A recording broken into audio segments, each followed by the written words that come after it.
Oh, okay, sir. Thank you, sir. Then I wanted to ask another thing, but maybe it is not practice in India. So I guess maybe in some very well managed farm, they monitor the somatic cell count routinely in India. No, There maybe no. no. Oh, It's okay. very difficult. Oh, okay, sir. Yeah, it's difficult. And so but see, California mastitis test, I had done one study, when I was at Parvani, initially as assistant professor. So there I had done, I had taken, 20 samples of, milk samples, and I had, four different vets. I asked Yes. them to score CMT, and there was no concordance between them. Uh-huh. So, any test, where there is no concordance, there is a lot of individual variability. It becomes very difficult. So, I think, we need to develop that skill. Vets, need to develop that skill, or the paravets need to, develop that skill of, doing CMT test and correctly interpreting it. Uh, there is one test, which I had developed and also published, but somehow it did not, commercialize as a product. It was based on detection of trypsin inhibitor in milk, and Okay. that was a test which I was doing. It was a very rapid test, and there it was yes or no, like, whether it is there or not there. And with that we were able to diagnose cases of subclinical mastitis very correctly. But there we face problem of, reagent stability, and that's why, I did not work further on it. But maybe, I will have to reagent, then, using gelatin paper, I have to just, take one drop of milk and, put, and one drop of the reagent, mix it and put it on the gelatin film. And after 5 minutes, if the gelatin gets digested and the under surface is open, no is colored, and you can see the color, then that tells you that, there are no trypsin inhibitors, and that's why animal is negative for subclinical mastitis. So Okay, sir. Then I will ask another question and go to the other people. You were talking about the somatic cell count or California mastitis test for buffalo, which is not so much effective. It is CMT uh, or somatic cell count. both. I have done extensive work on buffalo somatic cell count, Okay, and I sir. find that, the buffalo in buffalo somatic cell count, healthy buffalo somatic cell count ranges between 50,000 to 100,000 only Ah, okay. per ml. Ah, okay. So they have It's very, very very low poor. somatic cell count. Yeah. Similarly, we have done in Gir and other breeds, and there also we find that, somatic cell count is less. See, typically somatic cell count is going to be high if there are high yielders, because, when you have high yielders, you have enough of milk in the udder, and the milk, when you are, taking out milk, it is also washing, so lots of, cells will also come out. So it's always related with, milk yield. So those which are high yielders would always have high somatic cell count, but that gets adjusted, because of the dilution effect of the milk. Animal, having 10 liters of milk with X number of somatic cell count, and same animal, another animal having same number of somatic cell count, but, 20 liters of milk. So Yeah, because then of there is dilution, so much diluted. Yes. yeah, so You're because right, of sir. dilution, you see the effect. So there are, a lot of these, complications. So I usually, so that is the reason I would, rely more on a chemical test rather than a cellular test. Ah, okay. Okay, sir. Thank you, sir. Thank you very much. So we have another colleagues in the studio. So I would request them if they want to ask questions, then we will go to the question from other participants. So at this point, I would ask Dr. Shobikur Rahman if he wants to ask anything. Thank you, Dr. Abdul Samad. We have learned a lot. On behalf of Other Health Program, I would like to convey our thanks and gratitude. It is really, really very, very informative and very needful for us because Bangladesh, we have dairy farm, small dairy farm, and we have the problem with the other health. I mean, the mastitis as well. Especially last 6 years I was in the field, I found a lot of subclinical mastitis in Bangladesh. So the Yeah. today's session is very important and we learn a lot. At first, I would like to one question first, then I will discuss more. Actually, it's my curiosity that keratin plaque, I mean keratin regeneration just after milking, the teeth canal sphincter will be closed. Okay, it's natural. But Yeah. I found your presentation. It's Nova Deep or Body Deep, something like that. It is artificially synthetic materials, or what is the difference between keratin plaque, keratin protein, and your Nova Deep? I didn't get the clear, Mrs. Thank you. Okay. As far as naturally is concerned, there are two different things I'm talking about. Number one is sphincter. Sphincter will close. It's a muscular action. No, it's like smooth muscles, and those smooth muscles are getting contracted, and then the sphincter is closed. So that is a natural phenomenon through which it will not allow bacteria to enter inside because the gate is closed. Now the keratin plug which I was talking about is actually a plug which is formed during dry off. When you have stopped milking, then in that case there is a it becomes a period where you are not drawing any milk, and therefore the keratin deposition is taking place, and that it gets formed into a kind of plug, and that plug is a physical plug which is not allowing bacteria to enter. So these are two different things. So during lactation period, the patency of sphincter is important, and this patency of sphincter, the problem here is if the animal is healthy, especially if calcium level is normal, then the muscle contractions are also good, like calcium and phosphorus both.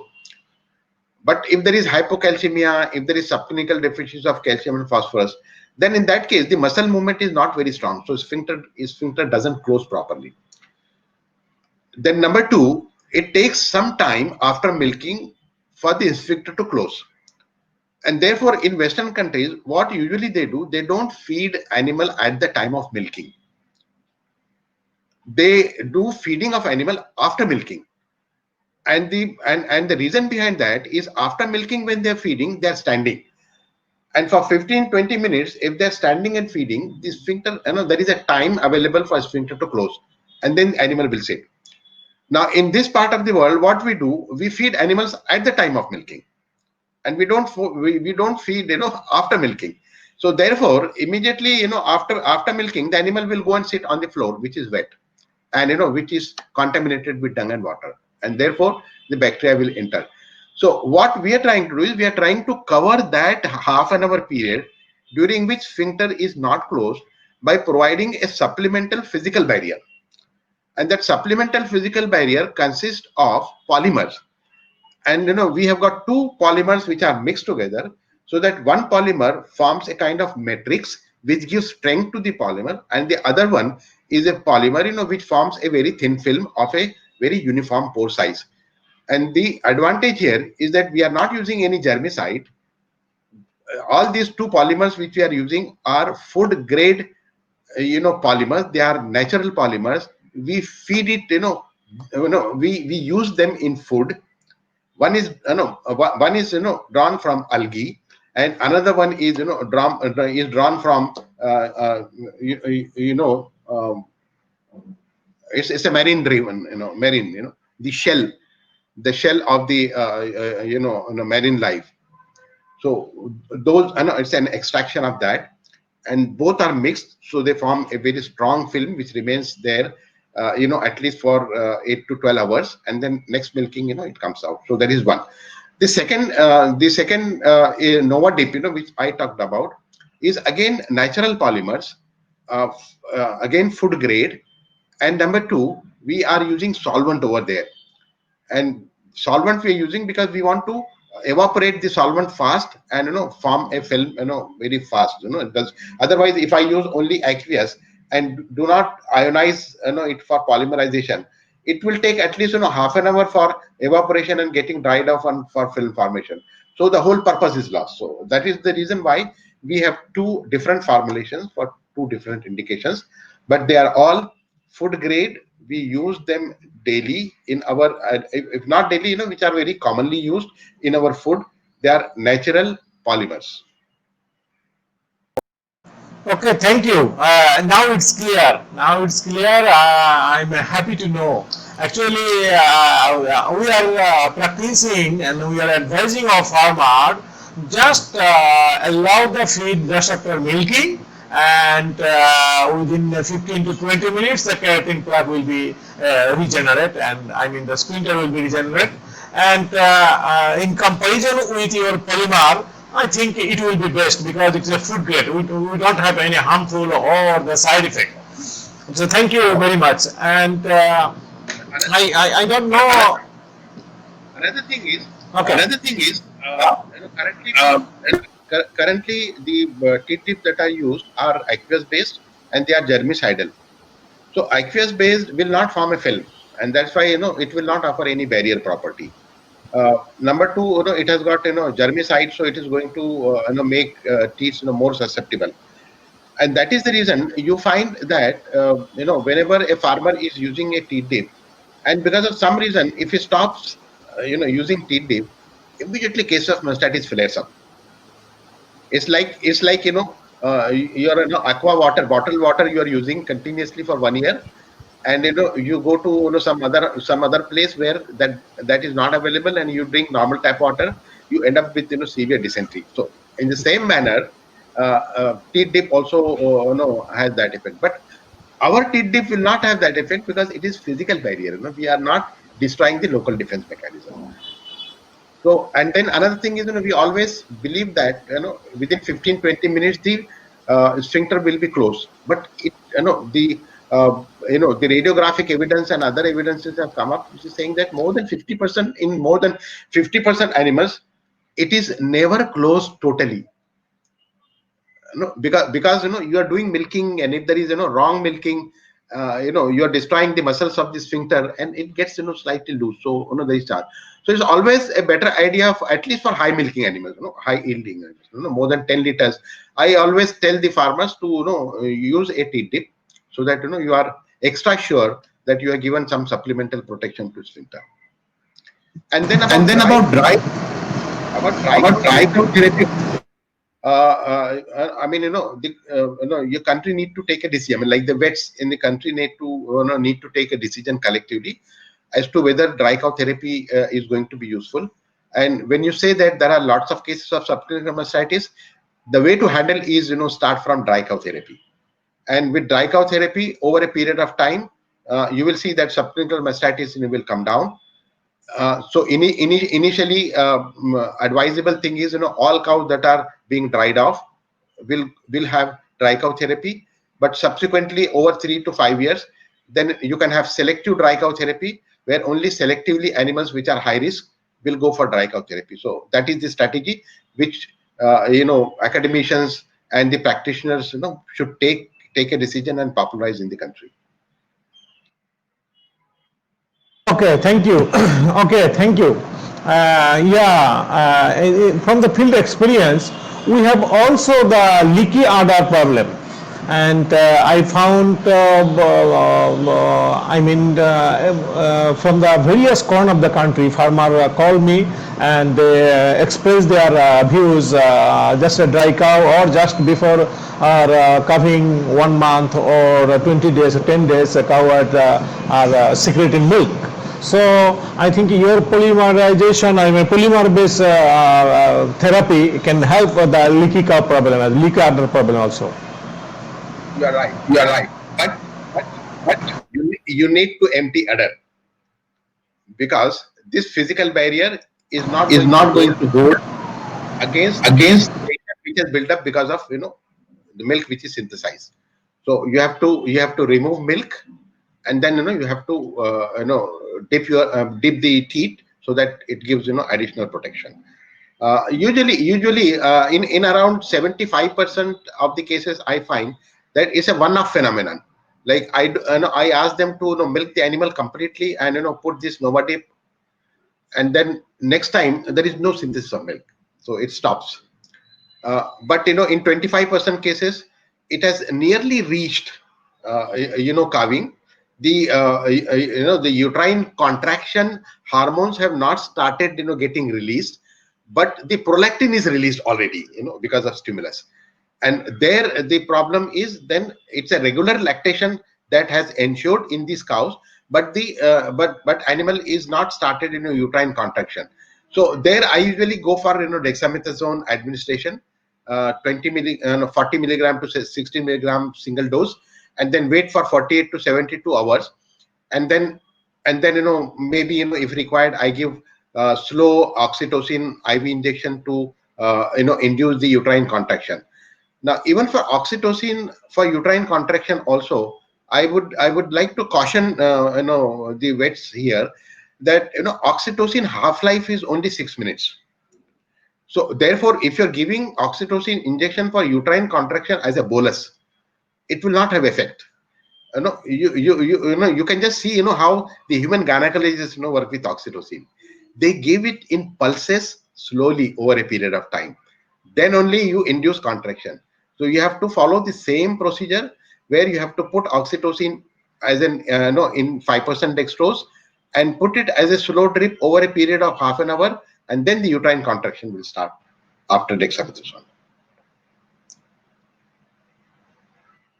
Okay, thank you.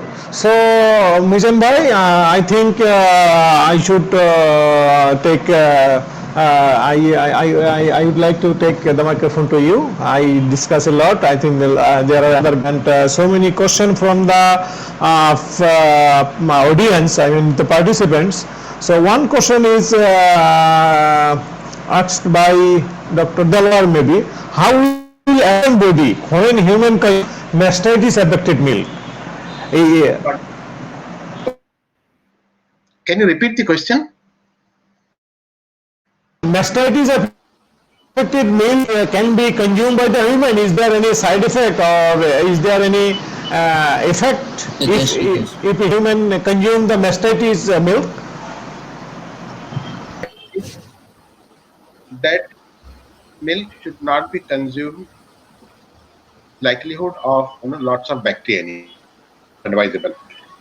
But if you're whether after giving oxytocin injection, because there was a lot of controversy here in India, that when you give oxytocin and secreted or excreted in milk, and if such milk is consumed by girls, then they have maturity. If it is given to pregnant women, then uterine those are all humbug, absolutely unfounded, because oxytocin is a proteinous hormone, and proteinous hormone would only bind to external receptors. It will not go inside the alveoli.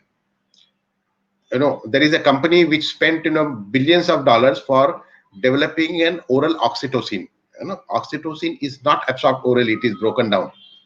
But these politicians will for the sake of getting prominence, they would talk anything nonsense in parliament. It doesn't have any meaning. But that does not mean you should walk. Okay, thank you, Dr. Professor Dr. Abdul Samad. We learned a lot. Thanks once again.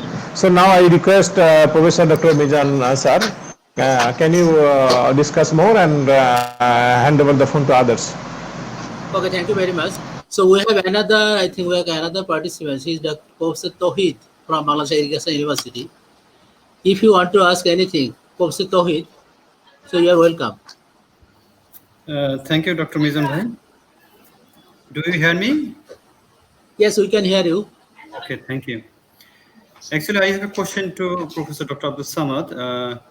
Usually, he mentioned that you usually don't treat subclinical mastitis.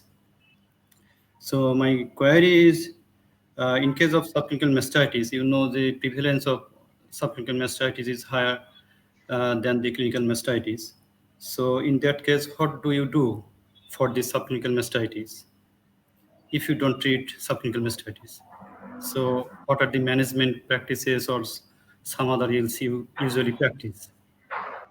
Okay, my first query will be, how do you diagnose subclinical mastitis in such cases? Number one.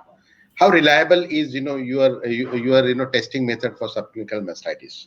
Okay, are you relying on somatic cell count, or you are relying on clots and other things which you are seeing, like physical examination of milk? It depends on that. Otherwise, generally it's a myth. We think that there is subclinical mastitis, but that we don't have any measurable criteria for it. Even if there is a measurable criteria, then what I usually suggest is, if it is a big farm, then all cases should be screened for somatic cell count, and then find out how many cases of subclinical mastitis you are finding, immediately after parturition. Say, for example, somatic cell count or CMT test has to be done at least after 15 days of calving. You don't do before 15 days, because already somatic cell count is very high during that period. It's a trailing period of the colostrum.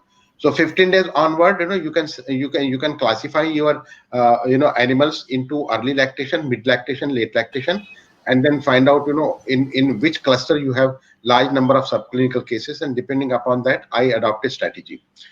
And my strategy would be, first, not to treat it with any antibiotic, but start with teat dipping, and then start dry cow therapy with animals that are getting dried off. I mean, that is the strategy which I follow. Okay, thank you. Another query is about the floor system of the housing. You mentioned that you prefer earthen floor. Yeah. But in case of commercial farming system, big floor or cementing concrete floor is easy to clean and disinfect, and is easily manageable. So how do you prefer earthen floor to concrete or big floor? The difference is, I mean, the difference is, you are saying that concrete floor is easy to clean. What I am saying is, earthen floor need no cleaning. So you are saving on your labor. But earthen floor may be the source of infection and source of many No, pathogens. because it remains dry. So you have to give enough of space, because stocking density and other things are also important here. Exactly. And you are keeping that area also well ventilated, so there is airflow. So the basic principle, as I have said, is your floor should remain dry. And if Exactly. floor is dry, and if a dung is dry, it is not going to give bacterial donation. But anything, if you have got a cement concrete floor, and if you have got dung, and if you have got urine mixed it with, and there is a fluid kind of things, bird's nest we call, and if animal is sitting there, that is the source of infection. Okay. You see, cement concrete floor, if you find, is I'm not against cement concrete floor, mind it well. What I'm, those countries which are having cement concrete floor don't keep animals on cement concrete. They use sawdust. They use straw on the floor, and that is how they keep the floor dry. But here we are feeding straw. I mean, our farmers are not so rich. There it is a regulatory requirement. In USA and Canada, there is a regulatory requirement that you must use sawdust, or you must use other kind of material to keep floor dry. And now they have a big problem of the disposal of those straw, and the farmers are spending through their nose for disposing of sawdust and other things. But we have got nature has given us sun, so why we don't use sun property of drying off? Why we want to create an artificial situation where we are not letting it dry, we are keeping it wet, and then we are spending lakhs of rupees over cement concrete floor, and want to use other things. So if I'll be able to if those are who are interested, I'll be able to give you at least 40, 50 such housing designs where people have not washed their animals for 3 months, and their hygiene score is extremely high. Then the second thing is they remove dung in a dried form every 15 days or 20 days, depending upon the stocking density. And when you don't have wet dung which is getting accumulated as a heap, you don't have problem of flies and other things. Otherwise, all wet dung which you are collecting, and you are putting it as a heap just adjacent to the barn, there, all flies, will be laying egg, you have, all those kinds of problems. So, really, dung disposal is not something, which we are paying attention to, but it is extremely important, not only from the health point of view of animal, but also, health of the human, because in our system, the animal farm and the farmer, they are residing, adjacent to each other. So if there are, mosquitoes and flies there, it's also going to affect the health of the farmer. So all these things, need to be, you need to take consideration. And for, country specific need, you need to develop, this is what we have developed for our, kind of climate. I think it's quite possible that, same may not be replicable in your area, because I have seen, the situation of flooring, the situation of ground and other things are different. But, you need to keep, these 2-3 things in mind, that, you want to develop a flooring system which will remain dry. You want to use natural resources like sun to get it dried. You don't want to tie the animal, and you don't want to wash, reduce labor. Otherwise, it's also inhuman. You are asking, farmer to pick up dung, all his, women folk, picking up dung, like a bungie, 24 hours of the day. As soon as the drug falls and somebody is running and picking up and then storing it, it becomes, so much of a big issue. Okay, my concern was that those who are capable to maintain the concrete or brick floor with proper cleaning and disinfection and ventilation, that's okay. Yeah, they should use sawdust or straw to keep it dry. No issue, no problem. So we should not discourage the commercial farmers to use the concrete. No. I'm not against anything, any technology, but you have to remember, anything that is working in Denmark, you need not replicate in Bangladesh. Exactly. Okay, there, the cold, where you need protection of the cows, from very extreme environment, of cold environment. You don't want to create, same kind of housing. These companies which come from, Western countries, want to replicate, all those technologies over, which is not needed. Okay.